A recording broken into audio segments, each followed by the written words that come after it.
जिल्हा मध्यवर्ती बँकेला नोटीस दिली का माझी बँक खाली करून द्या, आता मला निवडणूक लढायची बँकेची.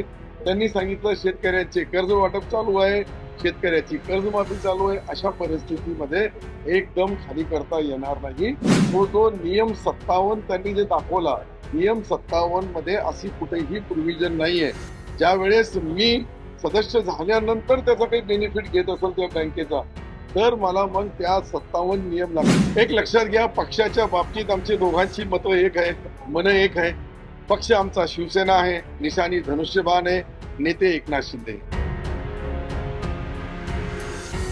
सत्तार साहेब, एक प्रश्न आहे. जिल्हा बँकेच्या निवडणुकीमध्ये आपल्या मुलाचा असेल किंवा संजनाताईंचा फॉर्म आहे, हा कुठेतरी उडवण्यात आला आहे आणि पुन्हा एकदा आपण म्हटला होता की महायुती आम्ही लढणार आहोत, युती ही अवैध राहील, कुठेही त्याला पिठाचा खडा पडणार नाही.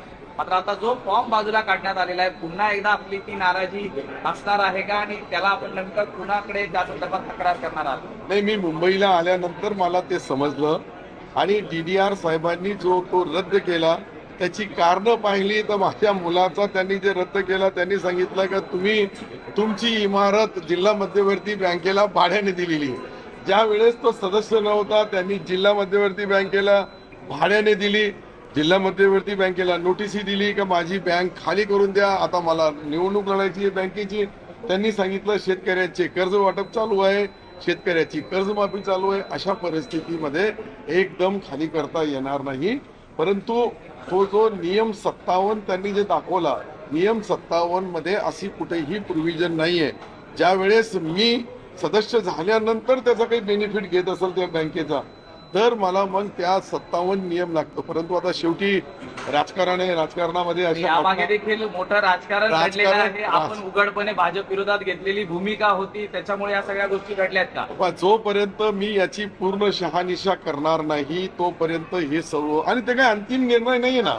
आता याच्यासाठी अपील आहे. अपील मध्ये तो फॉर्म 100% गृहीत धरला जाईल. पण तिकडेही शिवसेनेच्याच उमेदवारांचे फॉर्म जाहीर केले जात आहेत, त्यामुळे कुठेतरी संशयाचं वातावरण आहे. आता संशयाच्या वातावरणाचा जो आहे याचा निर्णय आम्ही मुख्यमंत्री देवेंद्रजीला सांगू.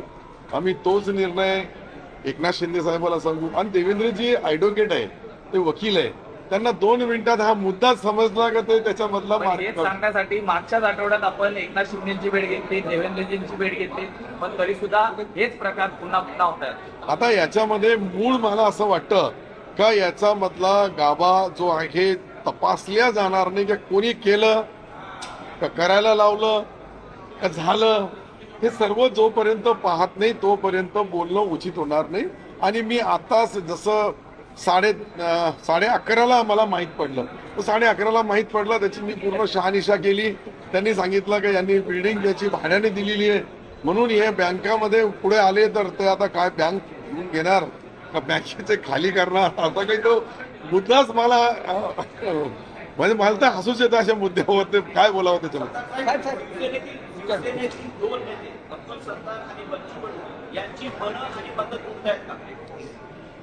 एक लक्षात घ्या, पक्षाच्या बाबतीत आमची दोघांची मतं एक आहे, मन एक आहे. पक्ष आमचा शिवसेना आहे, निशाणी धनुष्यबाण आहे, नेते एकनाथ शिंदे. हे जे आता समजा मला माझ्याकडून काही भावनेच्या भरामध्ये मी काही बोललो तर आम्हालाही आमचे कान आमचे मुख्यमंत्री उपमुख्यमंत्री महोदय बोलतात, आम्हाला सांगतात का युतीचा धर्म पाळा.